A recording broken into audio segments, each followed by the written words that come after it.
Selamat datang di video tutorial kali ini. Nah, apakah teman-teman sekalian pernah dengar istilah uji normalitas data? Kalau dalam analisis statistik, uji normalitas data itu langkah paling penting untuk memastikan data yang kita digunakan sesuai dengan asumsi tertentu. Nah, dalam video ini kita akan membahas apa itu uji normalitas, mengapa uji ini penting, dan bagaimana cara melakukannya dengan langkah-langkah yang mudah. Nah, kita juga akan membahas interpretasi hasilnya secara sederhana. Nah, sebelumnya uji normalitas itu membantu kita menentukan apakah data yang kita hasilkan berdistribusi normal atau tidak. Nah, berdistribusi normal itu sendiri adalah dasar dari banyak teknik statistik, sehingga memastikan data kita normal adalah langkah awal yang paling penting. Nah, dalam uji normalitas ini ada beberapa metode yang dapat kita gunakan. Yang pertama yaitu uji Shapiro-Wilk. Uji ini cukup powerful, terutama untuk sampel yang kecil. Lalu yang kedua uji Kolmogorov-Smirnov, yaitu uji yang lebih umum digunakan untuk sampel besar. Lalu ada uji Lillie-Evers, itu modifikasi dari uji Kolmogorov-Smirnov. Lalu ada histogram dan QQ-Plot yang merupakan metode grafis untuk melihat sebaran data. Di sini saya memiliki satu contoh soal, yaitu seorang peneliti ingin menguji data nilai UAS statistika kelas 12A dan 12B dengan masing-masing kelas berjumlah 20 murid dengan data sebagai berikut. Nah, di sini ada tabel data yang isinya dua variabel, yaitu nilai UAS statistika 12A dan nilai UAS statistika 12B dengan frekuensi 20. Nah, di sini kita akan menguji apakah data ini berdistribusi normal atau tidak menggunakan SPSS. Nah, yang pertama kita buka dulu SPSS, lalu kita masuk ke variabel view. Nah, di sini ada nama, kita isikan nama tadi, nama variabel. Misalnya, tadi kan rata-rata nilai UAS, kita ambil nilai underscore 12A, lalu kita enter. Lalu yang kedua kita masukkan nilai underscore 12B, lalu kita enter.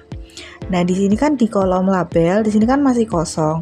Ini kita isikan keterangan dari nama tersebut. Misalnya tadi nilai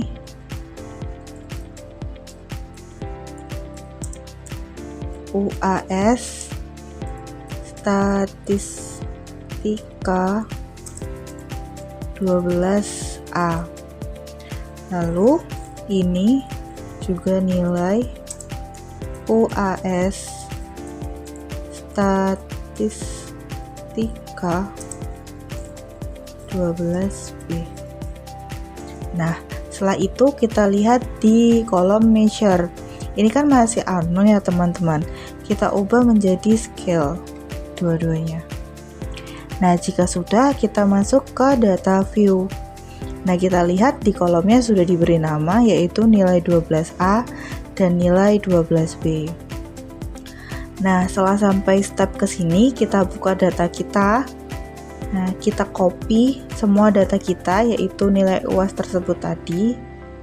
Kita copy dan kita paste atau kita salin ke SPSS yang kita punya tadi. Nah, setelah itu keluarlah data seperti ini.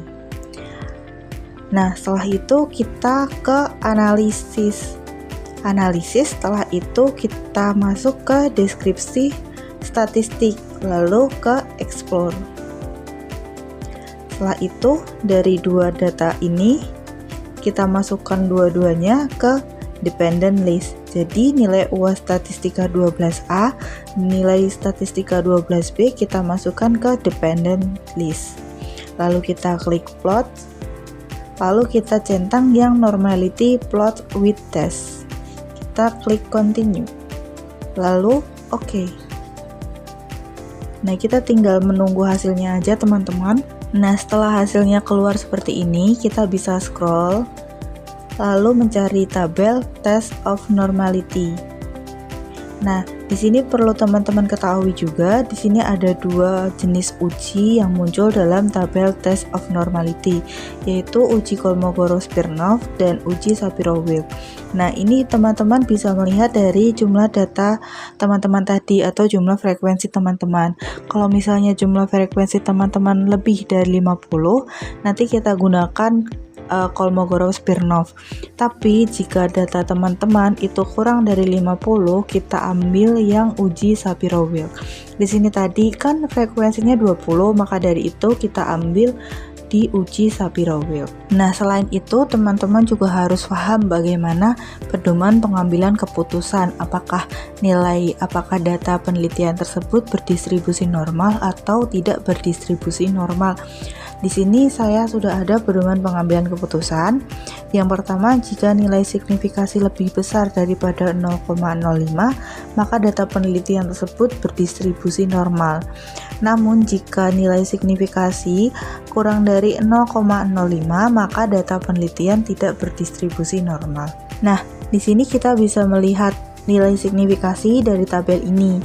Di nilai signifikasi, kita bisa lihat nilai UAS kelas 12A itu nilai signifikasinya 0,438, di mana kesimpulannya yaitu 0,438 itu lebih besar daripada 0,05. Maka data penelitian nilai statistika UAS kelas 12A itu berdistribusi normal karena nilainya lebih dari 0,05. Di sini juga kita bisa lihat nilai statistika UAS kelas 12B itu memiliki nilai signifikasi 0,498, di mana nilai ini juga lebih besar daripada 0,05. Maka data nilai UAS statistika kelas 12B itu berdistribusi normal. Nah, artinya dua data tersebut itu sama-sama memiliki distribusi yang normal. Dari saya cukup. Terima kasih atas atensi teman-teman yang sudah melihat video saya. Jangan lupa klik like dan komen jika ada masukan dan pendapat dari teman-teman. Diskusi dibuka di kolom komentar. Terima kasih. Wassalamualaikum warahmatullahi wabarakatuh.